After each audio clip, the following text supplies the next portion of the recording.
तो गाइज़ यार आज हम जानेंगे व्हाट इज़ गीगाहर्ट्ज़। गाइज़ आप लोगों ने प्रोसेसर कंपैरिजन में या फिर आप लोगों ने कहीं ना कहीं सुना होगा गीगाहर्ट्ज़। 1 गीगाहर्ट्ज़, 2 गीगाहर्ट्ज़, 3 गीगाहर्ट्ज़ ये प्रोसेसर में होता है।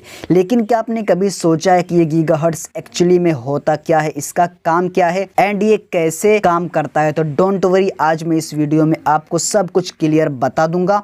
तो चलिए वीडियो को स्टार्ट करते हैं। आपको सबसे पहले ये बता दूं कि गाइस हम और आपको एक्चुअल में रियल लाइफ में कोई काम करने के लिए हाथ को 2 बार 3 बार इधर उधर ले जाना पड़ता है। एक बार ले जाना पड़ता है, एक बार लाना पड़ता है। फॉर एग्जांपल, अगर आप कंप्यूटर में किसी बटन को टैप करते हो तो एक बार आप उस बटन को टैप करोगे, फिर एक बार आप हाथ को उठाओगे। मतलब एक बार आप हाथ को दबाओगे, फिर एक बार आप हाथ को उठाओगे, फिर जाकर वो बटन टैप होगा, वो काम आपका होगा। इसी तरह से हमारे रियल लाइफ में कोई भी काम करने के लिए हमें अपने हाथ को एक बार 2 बार इधर उधर करना पड़ता है, तब जाकर हमारा काम होता है।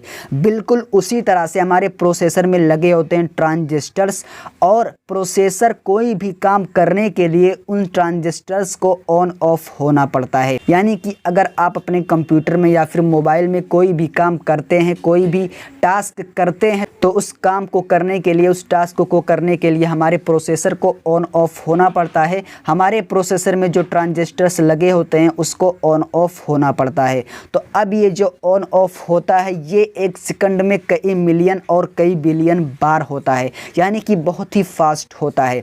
अब जो 1 मेगाहर्ट्ज़ होता है, MHz 1 मेगाहर्ट्ज़, इसका मतलब होता है कि आपका जो प्रोसेसर, आपका जो ट्रांजिस्टर्स है वो 1 सेकंड में 1 मिलियन बार ऑन ऑफ हो सकता है। ऑन ऑफ होने की कैपेसिटी इसके अंदर है। और जो 1 गीगाहर्ट्ज़ होता है, यानी कि 1 गीगाहर्ट्ज़, 2 गीगाहर्ट्ज़, इसका मतलब कि आपका प्रोसेसर 1 सेकंड में 1 बिलियन बार ऑन ऑफ हो सकता है। आपके प्रोसेसर में जो ट्रांजिस्टर्स लगे हुए हैं वो 1 सेकंड में 1 बिलियन बार ऑन ऑफ हो सकते हैं।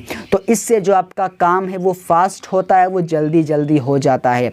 अब लेकिन जब से रियल लाइफ में कोई काम करने के लिए हमें किसी काम में 4-5 बार हाथ इधर उधर करना पड़ता है, मतलब ज़्यादा देर लगती है और ज़्यादा हमें मेहनत लगती है।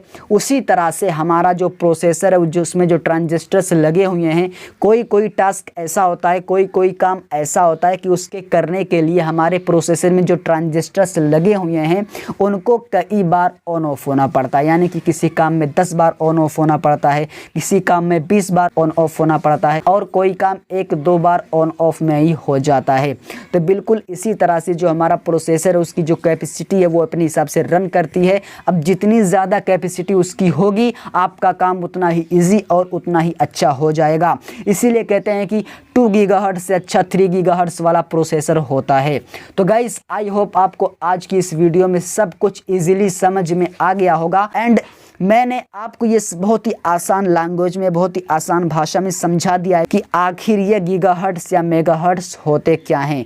तो गाइस, अगर वीडियो अच्छी लगी हो तो please like, share and subscribe ज़रूर करना। तो गाइस चलिए मिलते हैं अगली वीडियो में, तब तक के लिए बाय।